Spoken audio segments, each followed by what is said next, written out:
Թուրքիայի խոշորագույն Turkish Airlines ազգային ավիափոխադրողը 2026 թվականի մարտի 11-ից կսկսի չվերթներ իրականացնել Ստամբուլ-Երևան Ստամբուլ երթուղով շաբաթական 7 անգամ։ Հայաստան-Թուրքիա կարգավորման գործընթացում Թուրքիայի հատուկ ներկայացուցիչ Սերդար Քլիչն է սոցցանցի իր էջում տեղեկացրել, գրելով եւս մեկ քայլ առաջ։ Ամերիկյան Bloomberg-ն ի դեպ ավելի վաղ տեղեկացրել էր, որ Անկարայում այս որոշումն ընդունել են մի շրջանում, երբ ակտիվացել են ջանքերը հարևան երկրի հետ հարաբերությունները կարգավորելու ուղղությամբ տասնամյակների թշնամանքից հետո։ Պարբերական ընդգծել էր, որ Երևանն ու Անկարան նոր թափ են հաղորդել հարաբերությունների բարելավմանը, հիմնվելով Միացյալ Նահանգների միջնորդությամբ իրականություն դարձած խաղաղության համաձայնագրի վրա։ Իսկ Վաշինգտոնյան գագաթնաժողովից հետո հիշենք Երևան այցելեց Թուրքիայի բանագնաց Քլիչը բանակցություններից հետո հայտարարվեց նաև, որ կողմերը համաձայնել են իրականացնել անհրաժեշտ աշխատանքներ 2026-ի ամռանից տարբեր ուղղություններով թռիչքներ սկսելու համար։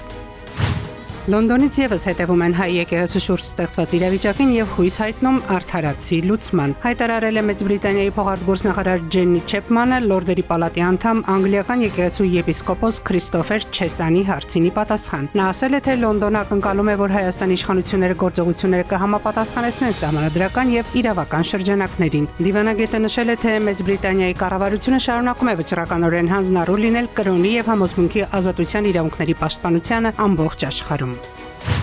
Առողջապահության նախարարությունը կայքում տեղադրել է առողջության համընդհանուր ապահովագրության վերաբերյալ հաճախ տրվող հարցերի պատասխանները, նշելով, որ համակարգը ներդրվելու է 2026 թվականի հունվարի 1-ից փուլային տարբերակով։ Որն է տարբերությունը առողջության համընդհանուր ապահովագրությամբ եւ պետպատվերով տրամադրվող բուժծառայությունների, պատասխանում են, թե տարբեր են եւ փաթեթի կառուցվածքով եւ փոխհատուցման գներով, սակայն ինչպես պետպատվերով տրամադրվող բուժծառայությունների դեպքում, այնպես էլ ապահովագրության դեպքում ամեն ինչ սկսվում է առաջնային օղակից։ Առաջնային հարցերից ովքեր են առաջին փուլով ընդգրկվելու ապահովագրական համակարգում։ Մինչև 18 տարեկանները առանց ծնողական խնամքի մնացած 18-ից 23 տարեկանները առանց ծնողական խնամքի մնացած առկա ուսուցմամբ սովորող մինչև 26 տարեկանները 65+ տարիքի քաղաքացիները, հաշմանդամության առաջինից երրորդ խումբ ունեցող քաղաքացիները, ֆունկցիոնալության խորը, ծանր միջին սահմանափակում ունեցող անձինք, զոհված զինծառայողների ընտանիքների անդամները, 200,001 դրամ եւ ավելի աշխատավարձ ստացողները, 2,400,001 դրամ եւ ավելի համախառն եկամուտ ունեցող ԱՁ-ները եւ նոտարները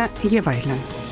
Երևանի նախադպրոցական հաստատությունների կառուցման եւ հիմնանորոգման համար գալիք տարվա բյուջեով նախատեսվել է 9 միլիարդ 941 միլիոն դրամ։ Քաղաքապետարանում քննարկման ներկայացված 2026 թվականի բյուջեի նախագծով այդ գումարից 1 միլիարդ 804 միլիոն դրամը կհատկացվի համայնքի միջոցներից, իսկ 8 միլիարդ 137 միլիոն դրամը Երևանի էներգոարդյունավետության երկրորդ վարկադրամաշնորհային ծրագրով։ Իսկ Մասիսի քաղաքապետը սոցցանցի իր էջում տեղեկացրել է, որ ավականու արտահերթ նիստում որոշել են, որ համայնքի մանկապարտեզներն այսուհետև կդառնան անվճար։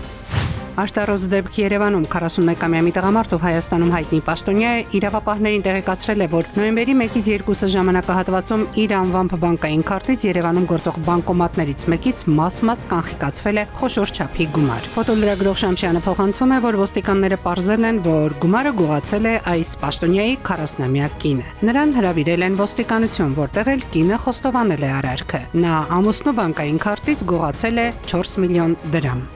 Սիրան Շմիրադյան, ժամը լրատվական։